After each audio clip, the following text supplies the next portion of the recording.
Good morning, good morning, good morning, very good morning, नमस्कार। कैसे हैं? है लाइव? चलिए, क्लास बिल्कुल लाइव हो चुकी है और प्रेमानंद हाजरा। चलिए भाई, फिलहाल हम बात कर रहे हैं रिवीजन की, और रिवीजन क्लासेस में हम बहुत सारी क्लासेस ऑलरेडी कर चुके हैं। आपको रिवाइज हो रही है, सारी चीजें रिकॉल कर रहे हैं आप दोबारा से, सब याद आ रहा है आप लोगों को। और आज के लिए मैंने आपसे कहा था कि हम बात गरीबी और बेरोजगारी, ये दोनों टॉपिक्स को लेकर करेंगे। तो बेसिकली गरीबी से शुरुआत करेंगे, बेरोजगारी के कंसेप्ट को भी ऐड करेंगे इसमें। एक बार यस का कमेंट कर दे सभी। तो देखिए क्या करना है आपने, जो आप पढ़ चुके हैं बस उसको एक बार मैंने कहा कि आप थोड़ा सा जान जाएं, कहीं कोई डाउट है तो अपना डाउट क्लियर कर लें, ये जरूरी है। रिवीजन क्लासेस के साथ साथ ये डाउट क्लासेस भी हैं आप लोगों की। अगर मैं बात गरीबी की करूं तो जनरली हम जानते हैं कि हमारे देश में एक पैरामीटर है जो कि डिफाइन करता है कि कौन इंसान पुअर होगा और कौन इंसान पुअर नहीं होगा। ये जो पैरामीटर है हम इसे पॉवर्टी लाइन कहते हैं, गरीबी रेखा कहते हैं। ये जो पॉवर्टी लाइन है बेसिकली ये हमें एपीएल और बीपीएल में डिवाइड करती है। जनरली तौर पर बीपीएल यानी बिलो पॉवर्टी लाइन का मतलब पुअर्स होते हैं, और एपीएल का मतलब नॉन पुअर्स यानी अबव पॉवर्टी लाइन होता है। अब ये कैसे डिसाइड होगा कि हमारे पास जो इंसान है, देश में जो लोग हैं, वो पुअर में आएंगे या नॉन पुअर में होंगे? तो इसके लिए हम देखते हैं उसकी जो बेसिक नीड है, एक व्यक्ति की जो मिनिमम नीड है, वो इंसान पूरी कर रहा है या नहीं कर रहा। तो जो उसकी मूलभूत आवश्यकताएं हैं, मिनिमम या बेसिक नीड हैं, वो उनको पूरा करता है या नहीं। जैसे कि भोजन है, कि उसे खाना मिल रहा है या नहीं। कपड़ा है, पहनने के लिए कपड़ा आवश्यक वस्तु माना गया है। इसके अलावा आपके पास आवास, रहने के लिए जगह है या नहीं। प्राथमिक शिक्षा है या नहीं, क्योंकि शिक्षा को भी प्राथमिक स्तर तक अनिवार्य माना गया है, तो प्राथमिक शिक्षा है या नहीं। और पांचवी बात यह कि प्राथमिक चिकित्सा सुविधा है या नहीं। अब जिनको ये हेल्थ फैसिलिटी यानी इंग्लिश में कहूं तो ये 5 रिक्वायरमेंट जो पूरी कर लेता है, अब वो एपीएल है, और जो नहीं कर पाता वो बीपीएल है। तो सवाल यही है कि सर ये कैसे तय होगा कि कौन कर पा रहा है या नहीं कर पा रहा। तो जब हम ये कहते हैं कि कोई व्यक्ति इस काम को कर पा रहा है, कोई व्यक्ति इस काम को नहीं कर पा रहा है, तो अर्थ ये निकलता है कि अलग अलग समय पर हमने गरीबी रेखाएं बनाई होती हैं। वो गरीबी रेखाएं डिसाइड करती हैं कि क्या होगा। जैसे सबसे पहले जो गरीबी रेखा का कॉन्सेप्ट है वो किसका है, तो दादा भाई नौरोजी का है। याद करेंगे आप, गरीबी के बारे में सबसे पहले पॉवर्टी लाइन को इन्होंने ही डिफाइन किया था, याद करें। और ये 16 रुपए से लेकर 35 रुपए के बीच बताई गई थी एनुअली। एक साल की जो गरीबी रेखा पर एनम की होगी वो 16 रुपए से लेकर 35 रुपए के बीच होगी। बोलो हाँ या ना। और जेल कॉस्ट ऑफ लिविंग का कंसेप्ट भी दिया था इन्होंने। तो जेल कॉस्ट ऑफ लिविंग का कॉन्सेप्ट हो वो भी दिया। ड्रेनेज थ्योरी यानी कि कैसे भारत गरीब हुआ, इसे हम कहते हैं ना निर्धनता का अपवाह सिद्धांत, वो भी इन्होंने ही दिया है। याद आ रहा है आपको। तो दादा भाई नौरोजी ने कहा। इसके बाद एक 1938 में नेशनल प्लानिंग कमेटी बनी। वो जो नेशनल प्लानिंग कमेटी बनी उसने कहा था, याद करें, 15 से 20 रुपए पर मंथ की गरीबी रेखा होनी चाहिए। तो नेशनल प्लानिंग कमेटी ने 15 से 20 रुपए महीने की गरीबी रेखा की बात की थी। इसके बाद एक बॉम्बे प्लान बना था जिसने 75 रुपए की गरीबी रेखा की बात की थी। याद करें, 75 रुपीज एनुअली, लेकिन ये एक साल के 75 रुपए की बात की थी कि एक साल में गरीबी रेखा 75 रुपए होनी चाहिए। एक वाई के अलग कमेटी बनी थी, उसने कहा था शहर के लिए 2100 कैलोरी पर डे। 2100 कैलोरी। अब यहां पर बात कैलोरी की है, और गांव के लिए 2400 कैलोरी पर डे का जिक्र किया था इसने, कि शहर के लिए 2100 कैलोरी। और ये बड़ा कॉमन है, एग्जाम में भी पूछा जाता है, बार बार याद रखना है हमें। तो 2100 और 2400 कैलोरी के बारे में बात कर रहा है वाई के अलग कमेटी, और अभी भी यही चलता है कैलोरी के नाम पर। एक बनी थी लकड़ा वाला कमेटी जिसने कहा था कि राज्य में गरीबी रेखाएं अलग अलग होनी चाहिए क्योंकि महंगाई अलग अलग है। तो राज्यों में अलग अलग गरीबी रेखा की बात, निर्धनता रेखा भिन्न होनी चाहिए, और जो महंगाई की दर है चल में वो अलग होने की वजह बताई, और वो महंगाई से जुड़ी होनी चाहिए, यानी जैसे जैसे महंगाई बढ़े या घटे महंगाई से जुड़ी होनी चाहिए हमारी गरीबी रेखा। अब महंगाई बढ़ती जा रही है। अब सोचिए 2014 में आखिरी बार आया था, 2014 से 2024 में 12 साल में कितनी महंगाई बढ़ गई होगी देश में, लेकिन गरीबी रेखा को अपडेट नहीं किया गया, वो चेंज नहीं किया गया। यही बात डिफाइन करी थी किसने, लकड़ावाला ने, कि करना चाहिए ऐसा, बट नहीं कर रही सरकार। नया अपडेट उसी लाइन को अपडेट नहीं कर रही है महंगाई के साथ, या फिर नई लाइन ही नहीं बना रही है। तो अब अलग अलग लोगों ने अलग अलग विचार दिए। इसी तरह से एक कमेटी थी जिसका नाम है सुरेश तेंदुलकर कमेटी। वो जो कमेटी बनी जिसका नाम है सुरेश तेंदुलकर, अब इन्होंने ये कहा, बेसिकली तेंदुलकर कमेटी जो 2005 में बनी, 9 में रिपोर्ट आई। अब इन्होंने ये कहा कि गरीबी रेखा कितनी होनी चाहिए। शहर में दिन के 33 रुपए, शहर में दिन के 33 रुपए, या महीने के 1,000 रुपए। कहां पर? शहर में। और गांव में दिन के 27 रुपए, या महीने के 816 रुपए। ये इतना समझ पाएंगे? ऊपर वाला शहर के लिए, नीचे वाला गांव के लिए। इसी तरह 2100 शहर के लिए, 2400 गांव के लिए, 33 रुपए शहर के लिए, 27 रुपए गांव के लिए। और इनके आधार पर इसी डेटा में जो गरीबी आई थी वो 21.9% थी। फिर आई सी रंगाराजन कमेटी जो लास्ट में 2012 में आई, और 2014 में इसने अपनी रिपोर्ट जमा की। और ये वाली कमेटी कहती है कि गरीबी रेखा है 47 रुपए दिन के शहर में, यानी 1,407 रुपए, और 32 रुपए दिन के गांव में, जो कि बनते हैं महीने के 972। तो अल्टीमेट आपको यह बात समझ में आ रही है?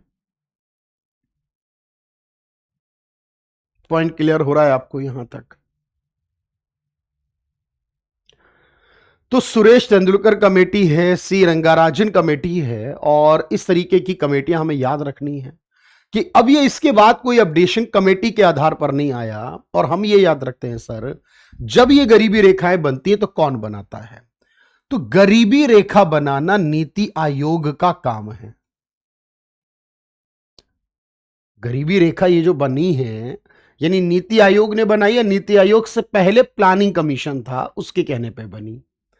नीति आयोग ही वो है जो रिपोर्ट तैयार करता है कि भाई किस राज्य में कितनी गरीबी है, देश में कितनी गरीबी है, इसकी रिपोर्ट भी नीति आयोग को ही देनी होती है। और ये डेटा जो हमारा है, हम कितनी कैलोरी ले रहे हैं या फिर हम कितना खर्च कर रहे हैं, ये डेटा जो लाकर देता है नीति आयोग को, संस्था का नाम है NSSO, national sample survey office, NSSO। ये वो संगठन या वो संस्था है जो इस काम को करती है। बात क्लियर हो रही है? और इसी तरह से हम देखते हैं कि ये दो चीजों पे बना, या तो हमें क्या कैलोरी मिलती है, यानी न्यूट्रिशन। भाई कैलोरी यानी कि हमारा न्यूट्रिशन लेवल देखा जाता है बेसिकली, या फिर देखा जाता है हमारा कंजम्पशन, यानी कि हमारे एक्सपेंसेस। याद रखना, हम इनकम को नहीं देखते हैं, हम या तो कंजम्पशन मतलब एक्सपेंसेस को देखते हैं। हिंदी में कहूं तो हम कैलोरी यानी कि जो पोषण है वो देखते हैं, कि हमें कितना पोषण मिल रहा है, कितनी कैलोरी मिल रही है। और हम देखते हैं कि हमारा उपभोग यानी कि हमारा खर्च कितना है। हम इसके आधार पर ही तो देखते हैं ना कि भाई हमारे पास कितने लोग गरीब है, कितने गरीब नहीं है। ये भारत की स्थिति की बात कर रहा था, लेकिन वर्ल्ड में क्या है, अभी $2.15 था 2022 तक। 2022 में जो रूल था वही था $2.15 का, जो 2025 में वर्ल्ड बैंक ने कर दिया है $3 का 2025 में।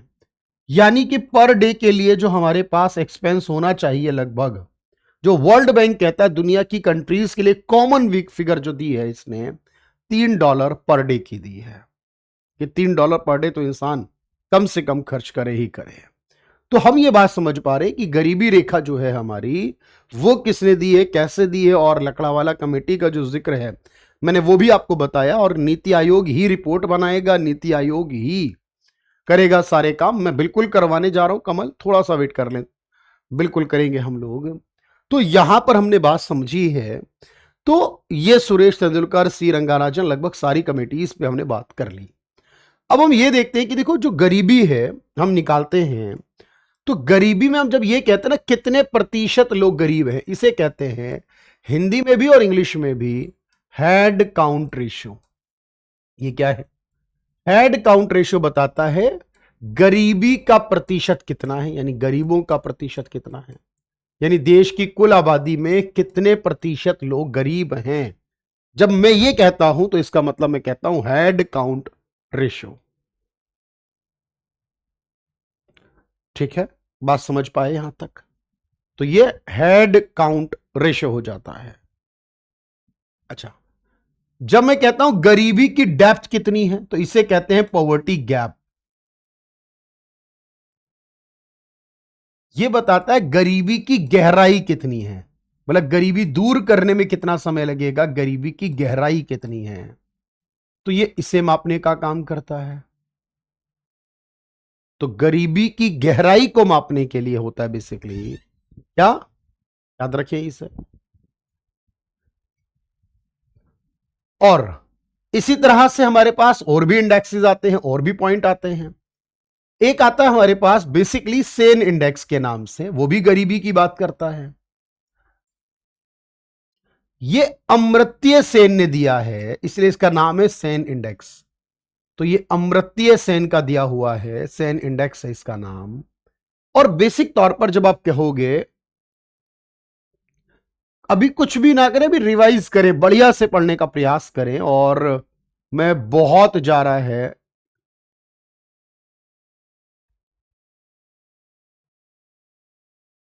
चलिए। अंजलि सोलंकी, ये ऐसा कमेंट है नहीं मेरे भाई, ये वो कमेंट है जो लगभग लगभग सारे लोग पढ़ते हैं। ठीक है, तो इसीलिए आप इस बात को छोड़ दीजिए अभी। और अंजलि सोलंकी जी, बिल्कुल लाइव चल रही है आपकी क्लास, आप अपना डाउट पूछ सकते हैं और मैं आपके डाउट का होपफुली रिप्लाई करूंगा, आपको बताऊंगा। तो सेन इंडेक्स की बात हम कर रहे थे, ये भी किसका है, ये भी गरीबी का पैरामीटर। ये गरीबों के बीच आय का वितरण कैसा है इसको बताता है सेन इंडेक्स। तो गरीबों के मध्य आय वितरण को बताने का काम करता है कि गरीबों के मध्य आय का वितरण कैसा है, ये सेन इंडेक्स बताता है। बात समझ पा रहे हो भाई? मेरिट तो जाएगी ही, लगभग बढ़िया से जाएगी, हर चीज में जाती है ना? चलिए, बिल्कुल करेंगे सब कुछ। अब देखो यहां पर ये बात समझो, इसी तरह से हम ये बात करते हैं कि सर हमारे देश में कुछ लोग ऐसे हैं जो परमानेंटली पुअर हैं, यानी कि लगातार लंबे समय तक गरीब रहते हैं। यानी होता है ना कई बार लोग कि उनके माता पिता दादा दादी गरीब थे, वो भी गरीब है, मतलब लंबे टाइम तक गरीबी चल रही है ना, एक पीढ़ी से दूसरी पीढ़ी में जा रही है। जब लॉन्ग टाइम तक पॉवर्टी होती है उसे क्रॉनिक बोलते हैं, लॉन्ग टाइम वाली। तो लॉन्ग टाइम में जो गरीबी चलती है उसे क्या बोलते हैं, क्रॉनिक, लंबी चलती है। अच्छा, कुछ होती है जो अभी किसी मजबूरी में आ जाती है, बहुत शॉर्ट पीरियड में होती है, उसे बोलते हैं ओकेजनल। जैसे अचानक से मंदी आ गई देश में, तो कुछ समय के लिए, शॉर्ट पीरियड के लिए, कुछ समय के लिए अचानक से इंसान गरीब हो गया, हो जाता है। एक होती है साइक्लिकल, या इसे हम बेसिकली एक और नाम देते हैं, साइक्लिकल भी कहते हैं और साथ में एक और नाम भी देते हैं, मैं याद करता हूं। लेकिन जो लोग कभी गरीब हो जाते हैं, कभी बाहर आ जाते हैं, कभी गरीब होते हैं कभी नहीं, मतलब सीजन में काम करने वाले लोग। अब वो क्या होता है, एक सीजन में उनको काम मिल जाता है तो वो सही हो जाते हैं, थोड़ा बाहर आ जाते हैं गरीबी से, फिर गरीब हो जाते हैं जब सीजन नहीं रहता। तो कभी गरीब होते कभी नहीं होते, ऐसे लोग भी हैं, तो उन्हें बोलते हैं साइक्लिकल। बोलो हाँ या ना? साइक्लिकल का एक और नाम भी है, एग्जैक्टली दिमाग में नहीं आ रहा, लेकिन मैं बताता हूं आपको। इसे साइक्लिकल भी कहते हैं और साथ में एक और नाम भी है इसके लिए,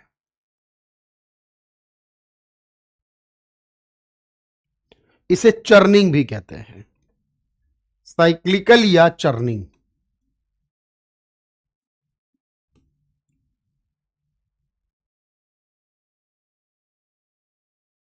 बताएं भाई।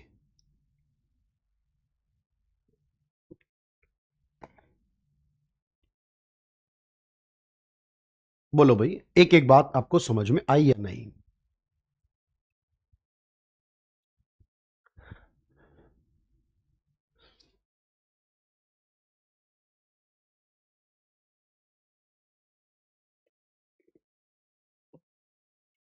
तो अब मैंने लगभग आपको हर एक जरूरी बात इस एक स्लाइड में पूरा रिवीजन करा दिया है आपको। किसके बारे में? गरीबी के बारे में। क्लियर हुई बात यहां तक? चलो, अब हम देखते हैं कि बेरोजगारी इसी की वजह से आती है सर।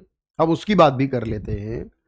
तो बेरोजगारी क्या है? देखिए भाई, यहां पर जब मैं बेरोजगारी के विषय में कहता हूं तो उसका क्या मतलब है कि कोई इंसान है, देखो, बेरोजगार है या नहीं इस बात पर डिपेंड करता है कि वो काम करना चाहता है या नहीं।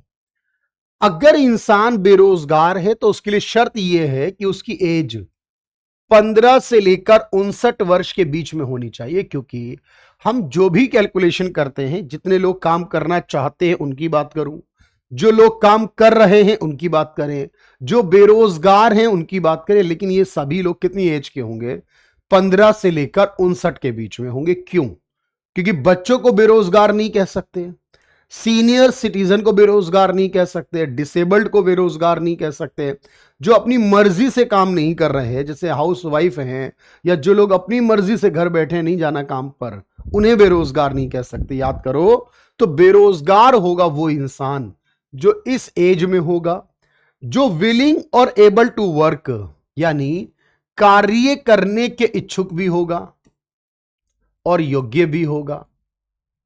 कि भाई वो काम करना भी चाहता, उसकी इच्छा भी और योग्यता भी है, और उसे कोई काम मिल नहीं रहा, कोई जॉब मिल नहीं रही, तभी तो बेरोजगार होगा। बोलो हाँ या ना?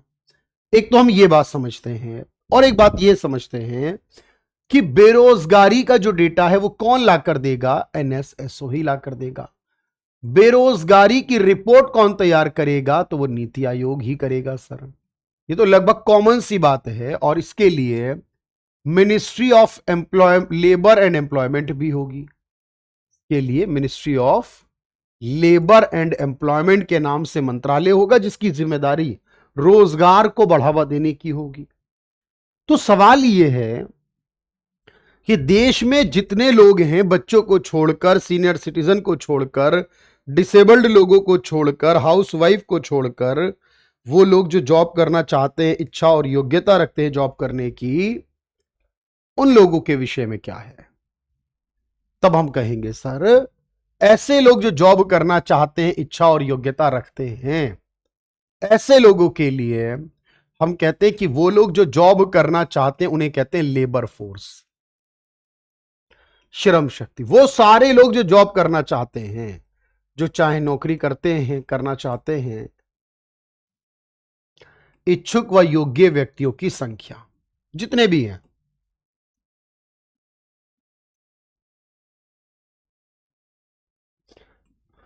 उनकी जो संख्या बन रही है, वो भी जितने भी करोड़ बन रहे हैं, जितने भी लाख बन रहे हैं किसी देश में, उन सबको बोलते हैं ऐसा।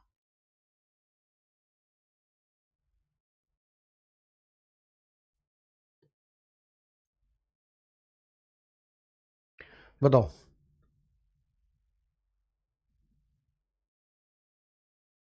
तो अब आपने कहा इनमें से जिनको काम मिल गया उन्हें क्या कहते हैं? तो जिन्हें काम मिल गया मेरे दोस्त, उन्हें कहते हैं वर्कफोर्स यानी कार्य शक्ति। तो कार्य शक्ति का मतलब है, वर्कफोर्स का मतलब है जिन्हें कार्य मिल गया। अब जो कार्य कर रहे हैं, जिनको रोजगार मिल गया, कोई काम मिल गया, चाहे किसी के पास नौकरी मिली या फिर अपना कोई काम कर लिया, लेकिन काम शुरू कर लिया। बिल्कुल कवर करेंगे मेरे भाई हितेश, बिल्कुल। तो आपने कहा जितने लोग काम करना चाहते हैं वो लेबर फोर्स, जितने काम कर रहे हैं वो वर्क फोर्स, और बाकी जो बच गए वो सारे बेरोजगार, वो सारे अनएम्प्लॉयड। वो सारे के सारे अनएम्प्लॉयड, वो बेरोजगार। बोलो हाँ या ना। तो एक लेबर फोर्स है, एक वर्क फोर्स है, एक उसमें से माइनस करके जो वैल्यू बची वो अनएम्प्लॉयमेंट है। अच्छा, अब देश में मुझे निकालना है कि अनएम्प्लॉयमेंट का रेट कितना है, परसेंटेज कितना है मेनली। तो देश में जब मैं इसके परसेंटेज निकालूंगा तो क्या करूंगा, जितने बेरोजगार हैं ऊपर रखूंगा, जितने भी बेरोजगार लोग हैं देश में वो ऊपर रहेंगे, और जो देश में लेबर फोर्स है यानी श्रम शक्ति, उससे जब मैं डिवाइड करता हूं, उसके साथ जब इसको लेके जाऊंगा तो यहां से बताएंगे मुझे कितने प्रतिशत लोग हमारे यहां बेरोजगार निकलेंगे। बोलो भाई।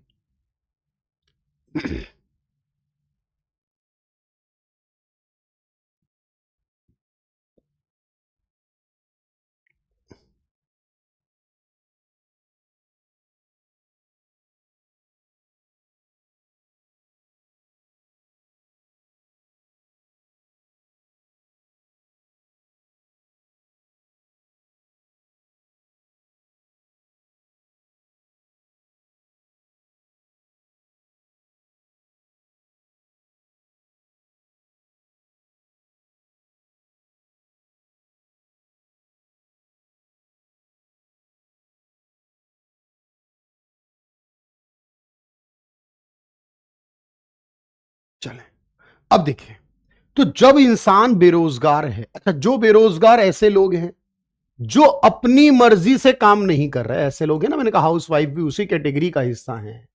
तो जो अपनी मर्जी से काम नहीं कर रहे उन्हें क्या बोलोगे, उन्हें बोलते हो ऐच्छिक बेरोजगार। ये कौन से हैं, ऐच्छिक बेरोजगार, जो अपनी इच्छा से काम नहीं कर रहे।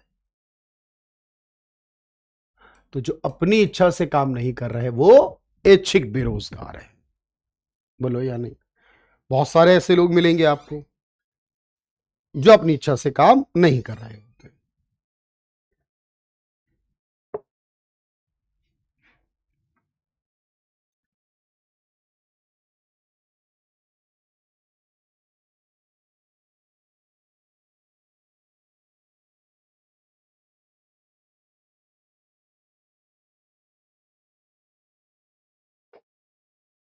और बताओ, अच्छा वो लोग जो टेक्नोलॉजी बदलने की वजह से बेरोजगार हुए उन्हें क्या कहोगे, उन्हें कहोगे स्ट्रक्चरल।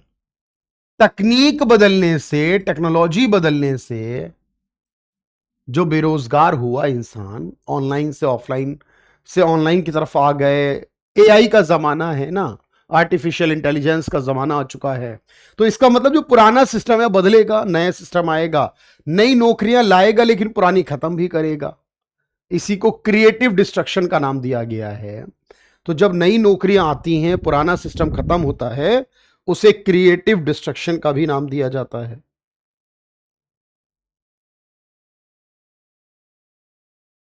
बताएं भाई,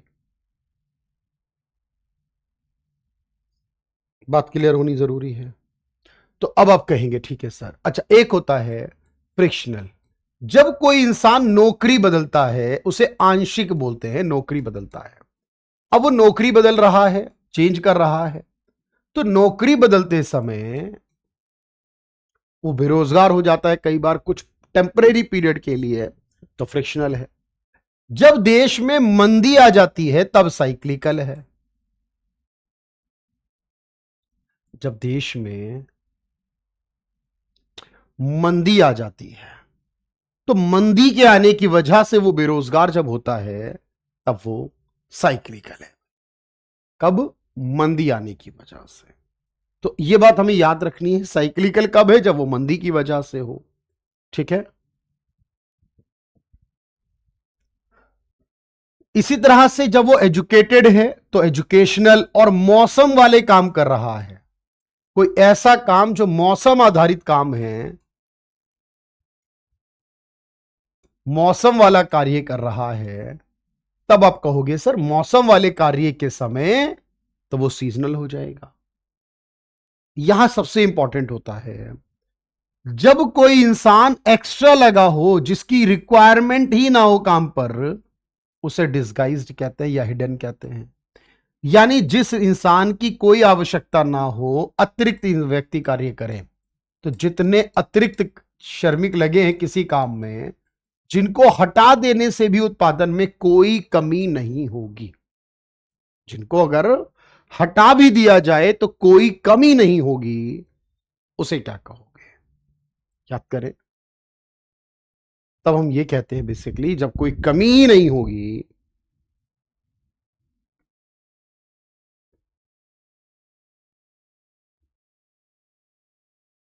बताएं भाई।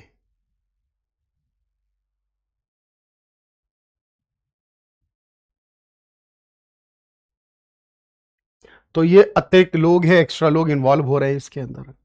अब इसी प्रकार आपको बात समझनी है प्रॉपरली। डिस्गाइज्ड के बाद एक होता है अंडर एम्प्लॉयमेंट, जब इंसान पार्ट टाइम काम करे या योग्यता से कम कार्य करे। मतलब कार्य तो कर रहा है, पर जितनी उसके अंदर योग्यता है उससे कम कर रहा है। तो जब वो योग्यता से कम कार्य करता है, कार्य तो कर रहा है लेकिन योग्यता से कम कर रहा है, तब क्या होगा?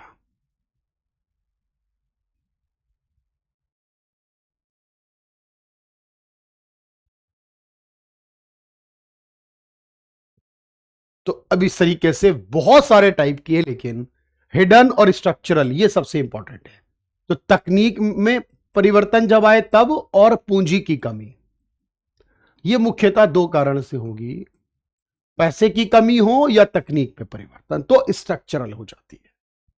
तो अब आपको ये बात सीखनी थी, समझनी थी कि इस तरह से बेरोजगारी के बहुत सारे कंसेप्ट जो है वो आते हैं हमारे पास। बोलो हाँ या ना।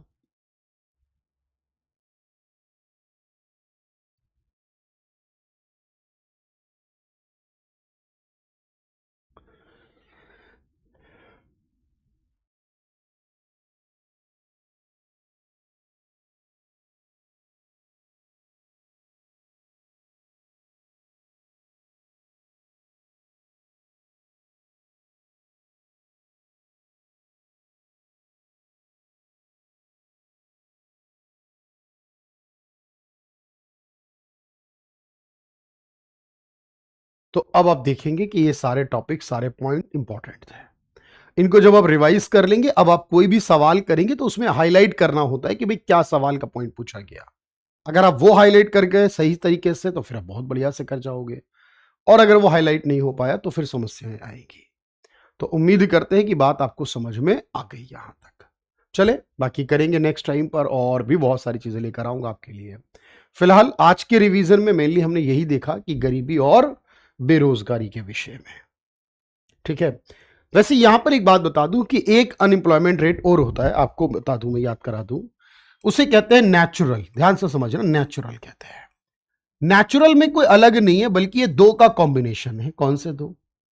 दो बदलाव, एक स्ट्रक्चरल वाला प्लस फ्रिक्शनल वाला। स्ट्रक्चरल और फ्रिक्शनल अनएम्प्लॉयमेंट, जो दो बेरोजगारी हमने देखी थी, इनको मिला लिया जाए तो उसी से एक नई टर्म जनरेट होती है, इसका नाम है नेचुरल अनएम्प्लॉयमेंट। तो बिल्कुल नहीं भूलेंगे, बस आप लगातार प्रैक्टिस करते रहिए, वो मैं आपको कराऊंगा आगे चलकर। सारी चीजों पे बात करूंगा, और रिवीजन करना जरूरी है, उसे करते रहिएगा। ठीक है। चलो एक बार यस कह दो सभी लोग। कोई डाउट, कोई क्वेरी, कुछ भी बात लगे आपको?